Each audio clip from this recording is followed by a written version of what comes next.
This one's tricky. Should a Christian own non-Christian holy books? Like, for example, like the Quran or the Book of Mormon, for example.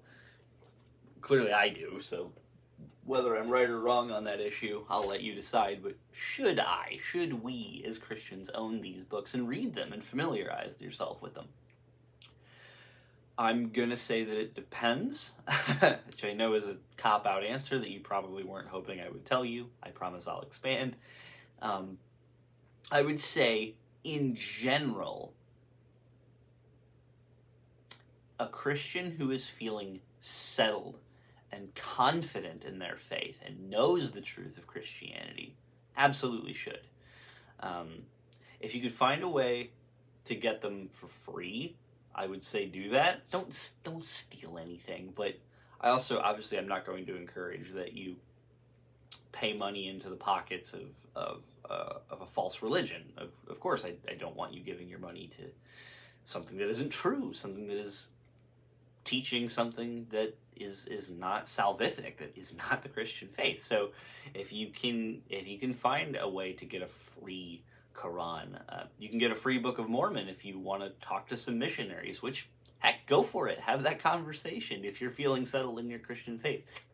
Go save them, go get them to know Christ and evangelize to them so that they too might be saved. But if you're a Christian who isn't settled, if you're a Christian who's dealing with doubts or uncertainties, which it happens to all of us, Christianity is a deep, rich, complicated faith. And certain things are very difficult to understand. The immediate things that come to my mind is, well, how can Jesus be both fully God and fully man? The concept of the Trinity itself is a very difficult concept to understand. And a lot of people of other religions use these kind of complicated ideas that Christianity holds against it, saying, like, look how nonsensical the Trinity is. How could Jesus also be God? Again, they're bad arguments, but they're arguments. And to someone who's having doubts, hearing those things can be damaging and can be scary. So if you are doubting the divinity of Christ or the Trinity or Christianity as a whole for whatever reason, do I think you should go running to the Book of Mormon for answers? No, I don't, because I'm fully convinced that Christianity is true, and Mormonism is not Christianity in any way, shape, or form, and I won't sugarcoat that. I'm sorry, I'm not going to sugarcoat my language about religions that aren't sending people to heaven, that aren't saving people. I'm going to tell you that these are false religions and they're dangerous. So no, I don't want you to go to the Book of Mormon or the Quran or whatever else to look for those answers, because you won't find it. Christianity is the truth, and I promise you, if you look into it enough, you study it enough, you'll find your answers, and things will become clear if you study. That's not to say you have to be an expert on the Christian religion to be content in it or be saved or anything like that, but that if you're having doubts, there are answers. Now I recognize that probably comes across as me saying, like, no, don't go do your homework in other religions, because I'm scared you'll figure out that they're true and leave Christianity. I don't think that'll happen. I think if you look at other religions and you believe them over Christianity, it's frankly because I think you made a mistake. I think your study was bad. I think your logic was bad. I know this is harsh, and I'm sorry. No, I'm not sorry.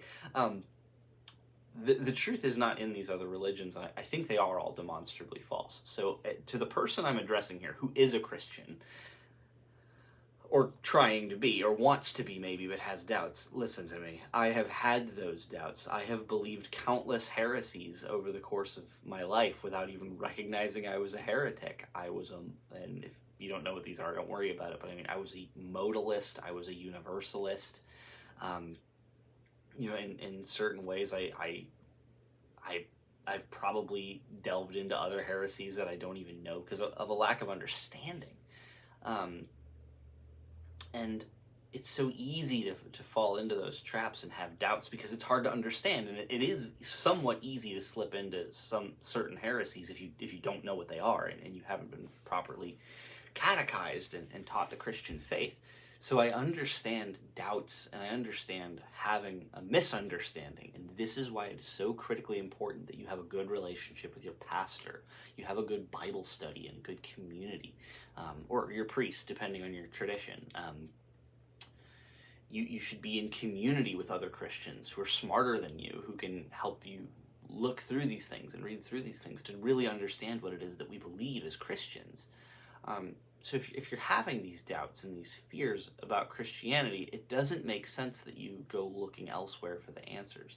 If I'm at work, like let's say I work in security or something, for example, and I have doubts about my job, or I don't exactly know how to do my job as a security person, I'm not going to go looking to like a janitorial team and asking them how to do my job, or asking them to clarify the positions of a security officer. Rather, I'm going to go to someone who's been in security way longer than me, and I'm going to ask them, hey, what's going on here? I don't get this. Help me understand.